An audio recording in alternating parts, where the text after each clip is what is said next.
Basically, the results of all the information that we gathered, there are key attributes, skills and characteristics that we should be looking for in the ideal direct support professional.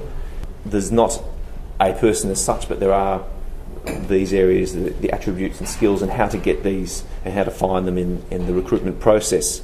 And also there are well-proven strategies to recruit and retain, and we've heard some of those today.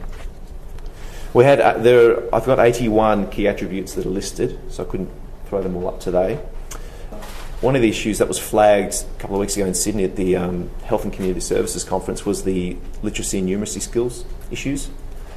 There was quite a lot of that spoken about over in Sydney, especially in aged care. Okay. Also, attitude came across quite strongly in this research. Getting it right at the start. We recruit with our organisation on attitude.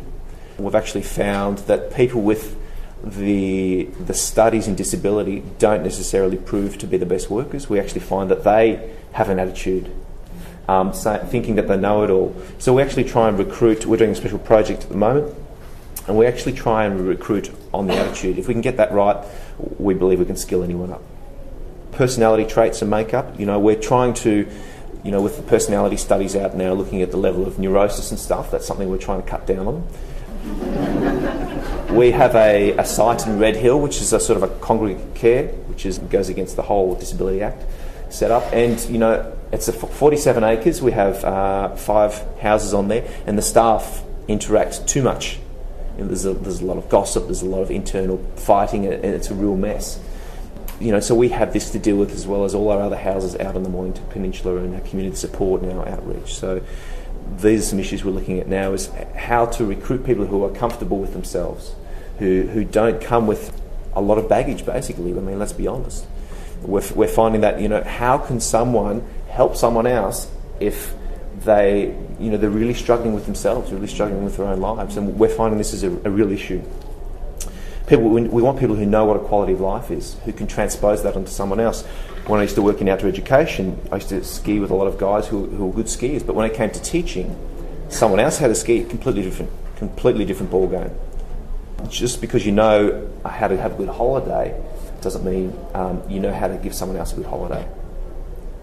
Some of the key attributes which came up through this research in terms of characteristics: flexibility, empathy, communication skills, team player, initiative, innovative, literacy skills, attitude, as I've said, respect, humour, and someone who's organised. These are some of the key things that were repeated throughout the research. In looking at recruiting staff, 54 strategies were listed. One of the ones that came up is it's not a sexy industry. Okay, I've got mates who are engineers who earn well over $100,000. They're in their 20s. They're flying all over Australia up to the mines. Really, when you think about some of the other industries out there, we haven't done ourselves a lot of good in terms of our recruitment and a lot of advertising this industry. I remember when I first bumped into this industry, some of the early advertisements from some of the unions was a lady in her mid-20s with oven gloves on, standing in front of an oven, opening an oven, and I think the title was "Want to Work in a Rewarding Industry." It didn't really appeal to me, but dealing with the guys did. So I think we need to change that as a start. There was a lady I got to listen to in Sydney who runs her own HR firm, and she worked with Optus for quite a few years, and she's now set up over in LA, and she was saying, look, this is the problem with us for a start. We've got it wrong from the very beginning in terms of advertising. How to attract the right people. The research suggests, for example, with autism, they respond better to males because of intonation in voice and those sorts of things. So, we really need to know our consumers and really to know what they want and how to advertise, and it's a flow-on strategy. Advertising, often because of the levels of funding, those sorts of things, we have people doing advertising who have no idea. I've done a bit of stuff in marketing and things like that, and it's a different thinking, it's a different way of thinking. And if it's not done right, you can do more harm than good. People need to be creative. It was very what came out of this conference in Sydney. Those organisations which are not creative will not survive in terms of their ability to retain and recruit staff. We need people with life experience. I'm now looking at, part of my job, looking at the way the police and the Melbourne MAS recruit in terms of behavioural recruitment strategies, and looking at people with life experience, people who are settled in their lives. Talked about the energy of young people, which came up in recruiting staff, vet and VCAL. Some of the issues which has come out of the research is these people may be considered too young. We're looking at flight risk of a lot of our young people, and the typical issues of the Y generation. I've mentioned about qualifications not rated highly as opposed to attitude, and spotter's fee.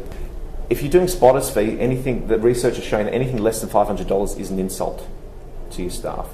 There was one organisation which I heard that this HR person did some strategies for, and she said to them, you need to do a spotter's fee of $500, go away and think about it. And they came back and said, look, how about we do about $30 or $40? And she said, look, don't even bother. She said, if you do that, it's going to be an insult.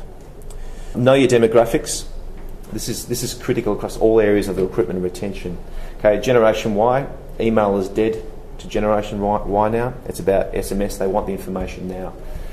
Also, Generation Y, as soon as they walk through the door, if you don't talk to them about career paths, you will lose them.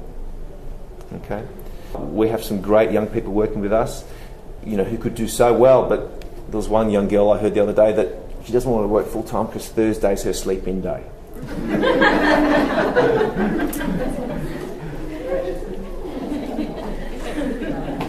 We also heard this morning about branding strategies, linking to recruitment. We're also trialling something in terms of community inclusion, linking that to branding and recruitment as well. We discovered by trial and error that some of our inclusive community strategies of getting guys out to restaurants and stuff on one-to-ones. We have pub crawls with some of our guys and stuff in the Mornington Peninsula.